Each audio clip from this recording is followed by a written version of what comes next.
Hello everyone, welcome back to the channel. Sorry for not posting a video yesterday, but I am dealing with a lot of bureaucracy. Nowadays, I'm trying to get my motorcycle back into circulation and I need to deal with customs and they are... I would rather deal with a 50% drop on the whole crypto market than deal with customs, to be honest. But it needs to be done. I will update you on the progress. But until then, let's see what is happening on the crypto market, because Bitcoin is back in the triangle. Yes, it is back in the triangle, and that is a good one because we are still in the play then for the 56 or 57,000 price target, intermediary price target, let's say. And the signs and the news which are happening right now are really good, and we need to embrace these kind of moments, because when Bitcoin will pump and Bitcoin will be up, then the FUD will come in and a lot of people will just take profits and drop a lot of Bitcoin. But it seems that institutions, big buyers, whales are buying Bitcoin. Now, before I show you these news, I just want to run through and tell you what are the key resistance points for Bitcoin, where will be some stagnation, maybe some time spent if we break out of this triangle, which is forming since, well, a lot of moons, let's say. It's forming for 100 days. Therefore, the price target could also be 100 days long until we reach that price target. I mean, hopefully not, and we will just shoot out. I mean, that is what Bitcoin is doing usually. If we want to make some kind of a comparison, this triangle, it wasn't a triangle, but never mind. So this dump was going on for 63 days, and then the pump happened in, let's just see, 114 days. Now, this is not good news. This is not what we want to see, but it could happen. It could also mean that if we have some kind of a similar price action, that maybe a recession will come and Bitcoin won't feel it. I don't know, but there are some very bad signs. I will talk about that as well. Next resistance zone is at the 45,000. The other one is at 50,000, the big psychological zone. If we break the 50, which we couldn't before because the 200-day moving average stopped Bitcoin, then I think we will easily go to the 60, 65 again. Now, this is a long shot and this is a long term. I don't think that this will happen in 2 months. However, I want to highlight that we have some big Bitcoin outflows from the exchanges. And let me just show those. I mean, I will just show crypto quant. As you can see, this purple line is the exchange reserve, and I know that I showed this a couple of times and the price doesn't react to that, but as you can see, since this new all-time high which we had at 70,000 maybe, there were some sell-offs, we can see that, but the trend is buying Bitcoin. And I think that only last week 30,000 Bitcoin went out from Coinbase, and they didn't go out to one wallet. They were just bought by people, by retail, and that is good.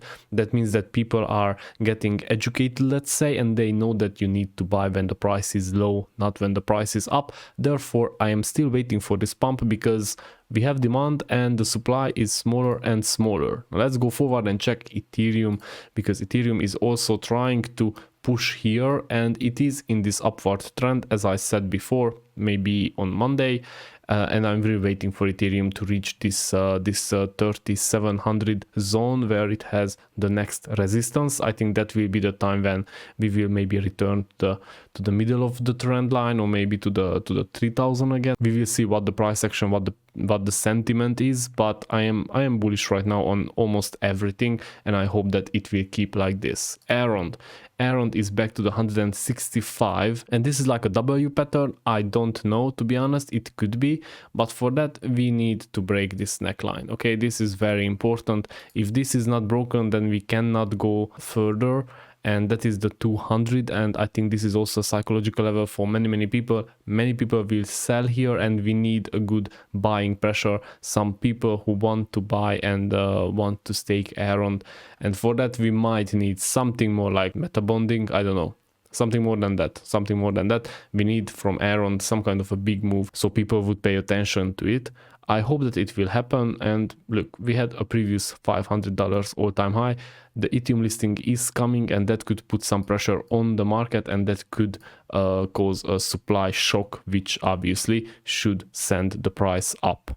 let's go forward and see the news, because we have plenty, we have good news, and we need to go through that. Now, first of all, Bitcoin buy signal excites as dollar gold extend losses. Bitcoin price has passed 41,500. It doesn't matter, we touched the 42,000, but now the news are saying that we have the big buy signal, and everyone wants to buy, everyone will start to buy. In the meantime, the DXY, the US dollar currency, is falling. Obviously, gold is back to the 1946. However, Peter Schiff says that the gold will go to 5,000. I don't think so, but yeah, that we will see. I don't know. And the Bitcoin US dollar is pretty sidelines. Now, as you can see, Bitcoin is holding pretty good. And I was thinking that in these times, when recession is about to come and everybody is panicking on the market, I know that not all the people, but people who really look into this market and people who really understand what is going to happen due to the money printing mainly, and how the governments react to these high inflation rates. Well, I was thinking that Bitcoin will go down, but it didn't. As you can see, the Glassnode indicator says that Bitcoin is in the buy zone, and last time it was in the buy zone, it was at around $8,000. So what that means? Do we go to the 100K? Well, that also seems a bit far-fetched. I would be okay with this, with another all-time high at 75, for example, because that would boost the altcoins a lot. So yeah, let's see what will happen. Anyways, I have all my money in crypto, which I want to invest in crypto. Therefore, all I need to do is wait and see. If we go lower, I just throw more money in it. No idea. Russian tax authority proposes using crypto as a foreign trade payment tool. Now this is interesting, and something else connects to this news, and that is that everybody wants to get rid of the US dollar. Now I know that the US is doing everything they can to protect the US dollar's value, which is also not true, because if they wanted to do only that, then they would have crashed the economy already. So this is how you know who is pulling the strings, the government or the companies. Because if the government will pull the strings, then they would have as number one priority to keep the US dollar strong, because that is what the government needs. But the dollar's strength is going down, the dollar is using value, and they don't make major steps to somehow compensate this with maybe pushing down the economy.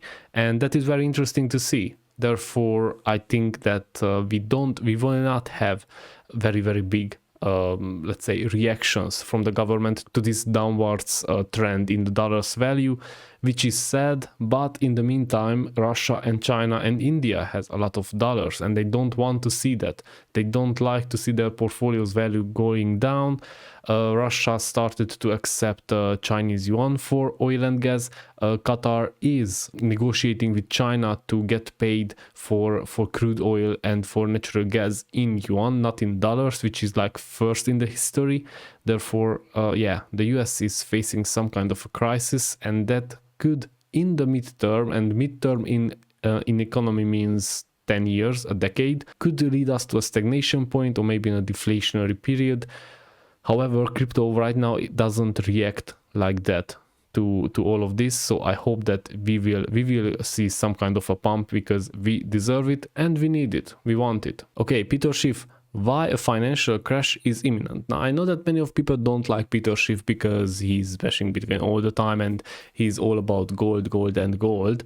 And that's why I also don't like him, because he tweets every time the Bitcoin is going down and never tweets when gold is going down. The reason you see so few times that he tweets about gold going up is because the gold is not going up. Gold is mostly dumping. But he do sees the economy for a long time. He has a lot of experience, and he has a very good view, a very good perspective on how things work and how they did work in the history. He said that if the bond yield doesn't crash, then the economy will, the stock market will. If the bonds will crash, then it will pull down the economy as well. Therefore, we don't really have any option not to go into the recession. Now, if the Fed would just decide that, okay, from now on we will just show some power and we will raise the rates so much that we will crash the economy and we will preserve the US dollar's value, that would be some kind of an escape, but that would also bring a lot of unemployment. and a lot of bankruptcy from the companies and from the banks, because in the meantime they can't just print out more money to save the banks because they don't have money and the money has no value. They want to strengthen the dollars. Therefore, they cannot hand out, I don't know, bailouts for the banks after they crash them. So it is a very, very complicated situation right now what we are in. And they say that this could be worse than the 2008. Therefore, yeah, hard times probably are coming and we need to be prepared. Therefore, we need to learn more and more how to preserve our money, how to preserve our wealth, and most importantly, how to cut expenses if it's needed, because at the end of the day, that is what we will need to do. We will need to cut some expenses because inflation is higher and higher, and we just need to invest for the future. We need to survive a shorter period in order to spend the next period in a better style, let's say, more elegantly. Okay, last news for today. First Australian spot Bitcoin and Ether ETFs go live next week. Now, this is a very important one because, as you know, Canada already has an ETF, a spot ETF for Bitcoin and Ether, and now Australia will have as well. I was thinking that the Fed will allow, or the SEC will allow Bitcoin ETF by now, because they will just watch what Canada is doing and they will just decide how risky it is or not. No, they don't want to. They are delaying it, and they just, yeah. I don't know what is the plan, but they just don't want to give any space, any room to Bitcoin, or any more room to Bitcoin, because that would mean that the world is more and more exposed to Bitcoin, and that would mean that they make some people powerful which they might not want. For example, Michael Saylor, who is against all of it, and MicroStrategies just went all in on Bitcoin. Therefore, it is a very big power play, and as I said before, the situation is complicated. Australia, however, decided that they will just greenlight the spot Bitcoin and Ether ETFs. Therefore, I'm expecting bigger buy-offs from Bitcoin, or maybe they did it because in order to offer an ETF to your clients, you need to have that asset. You can offer gold ETF, but you need to have that gold. You can't have paper gold. And how much easier is to store Bitcoin than gold? Let me know in the comments, but we know the answer anyways. Take care.